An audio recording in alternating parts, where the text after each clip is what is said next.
All right, buckle up, buttercups. Today we are diving headfirst into the glorious, magical dumpster fire that is Zodiac Academy. Or as I like to call it, how to go from dirt poor to secret princess and discover everyone wants you dead. Wildly biased summary. Go. So in Chicago, we meet our twin protagonists, Darcy and Tory Vega. First up is Darcy, who has the street smarts of a startled pigeon and an internal monologue that is 90% anxiety, 10% dramatic movie scenes. We find her halfway through a window, trying to burgle her own life savings back from her abusive ex-foster dad, Pete. It goes about as well as you'd expect. She gets stuck, panics about the cops, and her one act of defiance is dunking Pete's toothbrush in the toilet bowl. Iconic, but ultimately useless, because she fumbles the bag, literally, and loses all their money. Then there's Tory, the competent one. While Darcy is having a panic attack in a flower bed, Tory is out hot-wiring a limited edition superbike, dressed in baggy clothes so everyone thinks she's a dude. She's cool, she's capable, she's everything Darcy is not at this moment. She successfully steals the bike, fences it at a seedy biker bar, and even picks up a date. See? Competence. But at this very same biker bar, she's accosted by a creepy, ridiculously handsome guy in an expensive shirt who will not take no for an answer. He even uses some weird mind whammy to make her sit down with him. She escapes, but guess who follows her home? That's right, Professor Hotstalker, whose name is apparently Orion. He doesn't knock. He just appears in their crappy studio apartment and proceeds to info-dump the most insane story you've ever heard. He starts by returning the money Darcy lost, because of course he was the mysterious dude who picked it up. Then he hits them with it. Surprise! You're not human, you're fae. You're also lost princesses from a magical dimension called Solaria. Your parents weren't your real parents, and you have a massive inheritance waiting for you. The catch? You have to enroll in my elite, probably very dangerous magical high school to claim it. Naturally, the girls are like, "Get out of our house, you lunatic." But Orion is not asking. He uses his magical brain roofies, which he calls coercion, to force them to agree. And how does he transport them to this magical new world? A portal? A magic key? Nope. He pulls out a bag of what he calls stardust, blows the black glitter right in their faces, and poof, kidnapped by sparkle magic. Totally normal. They land in a creepy meadow with 200 other teenagers for a midnight ceremony called The Awakening, led by a very dramatic teacher named Professor Zenith.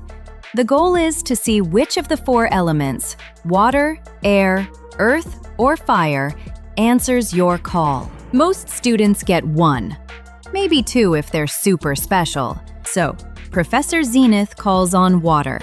Water surge! Hey, it's raining! I'm soaked!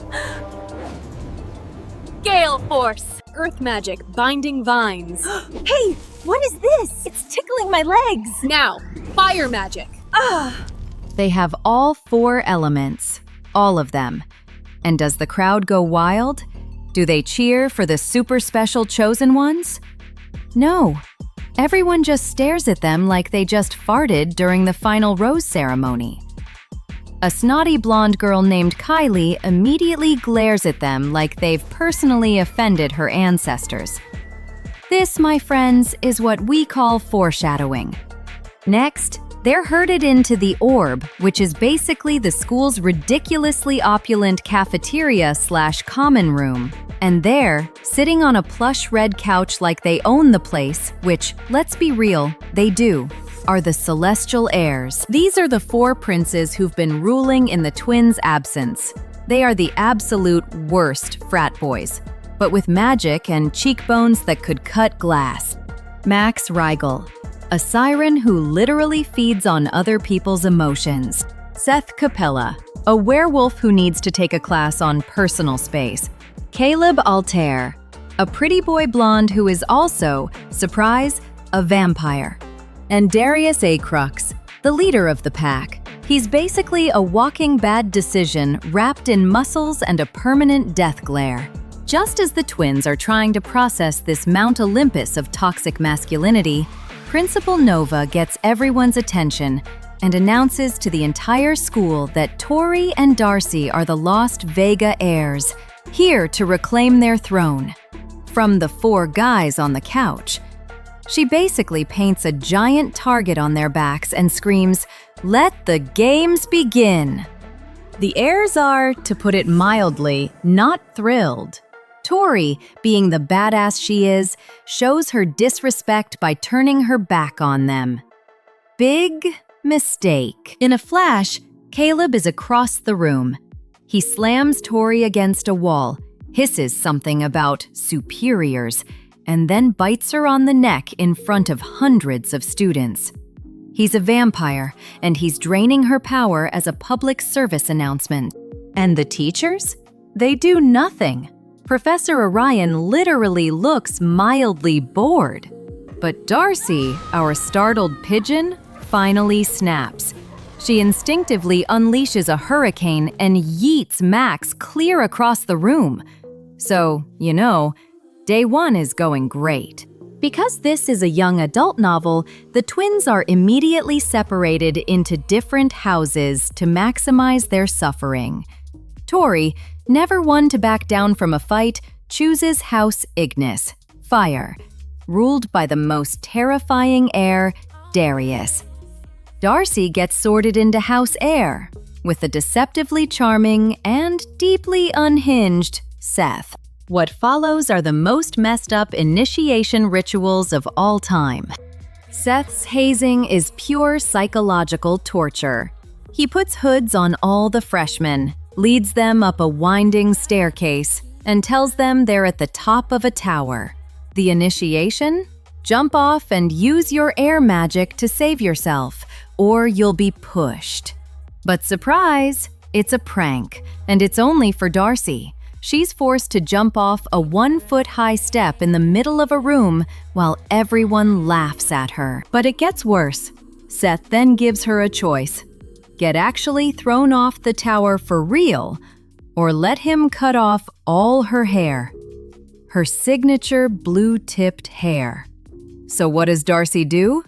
She looks him dead in the eye, turns around, and jumps off the real tower.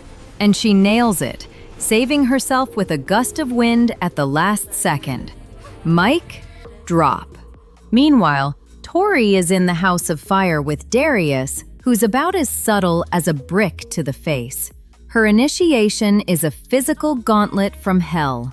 She has to walk over hot coals while being chased by a magic lion, fight flaming monsters, and use her unawakened water powers to survive.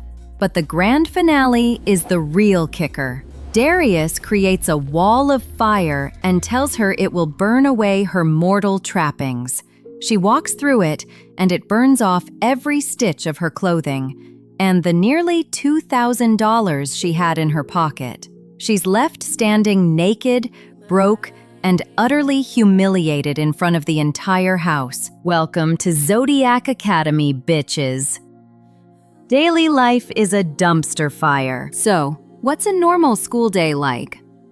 Well, it's a treat. You've got Professor Orion's Cardinal Magic class, where he demonstrates his vampire powers by biting students and solves discipline problems by smashing kids' heads into their desks.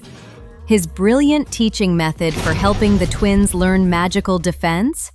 He orders the entire student body to use coercion, the mind control whammy on them at every available opportunity. So now their life is a constant 24/7 battle to not start clucking like a chicken in the middle of the hallway. Socially, they're trapped between 2 extremes. On one side, you have the mean girls, Kylie and Marguerite, who are basically walking Instagram filters with venom for blood. And on the other, you have the hilariously over-the-top fan club, the Almighty Sovereign Society. Yes, that spells ASS, led by a girl named Geraldine who worships them like goddesses. It's all very normal and not at all a political powder keg waiting to explode. Now, let's talk about the romance, because this is a bully romance and the bullying is the romance. After his little neck nibble, Caleb officially declares Tory his personal source, his own private juice box. Their entire relationship consists of him trying to bite her trying to stop him, and a weird, possessive energy that's supposed to be hot. Seth the werewolf is an HR nightmare. He's constantly sniffing Darcy's hair, nuzzling her neck, calling her babe, and generally invading her personal space like it's his God-given right. It's an alpha thing, apparently. It's also just a lot. Darius and Tory. These two just hate each other with the fire of 1,000 suns. Every conversation is a verbal knife fight. He's a sadist, she's a spitfire. It's a match made in hell, and we are so here for it. And we can't forget Professor Orion, who is Darcy's personal tutor. This involves him giving her life-saving information about her family's history, and then biting her to replenish his energy. He even claims her as his source to protect her from Caleb, creating a predator-protector dynamic that is all kinds of messy and problematic. The book's first major arc culminates at the Freshers' Dance, where the bullying escalates to straight-up attempted murder. The Heirs, using information Max has gathered by feeding on the twins' emotions, decide to attack them with their deepest, darkest fears. For Tory, who has a trauma around deep water, they trap her under a sheet of ice on the school swimming pool. She nearly drowns.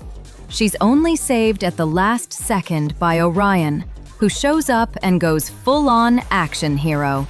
For Darcy, whose identity is tied to her hair, Seth corners her and brutally chops off her long, blue-tipped locks with a pair of scissors. The aftermath? Orion confronts the Heirs and gives them 2 weeks of detention for attempted murder. The justice system here is a joke, but just when you think it can't get any crazier, the murdered body of Professor Astrum is discovered, burned to a crisp by what looks like dragon fire. And on his body is a tarot card, Death, which contains his final message. It turns out he was the anonymous messenger, Falling Star, who was trying to help the twins, and his final message is a bombshell.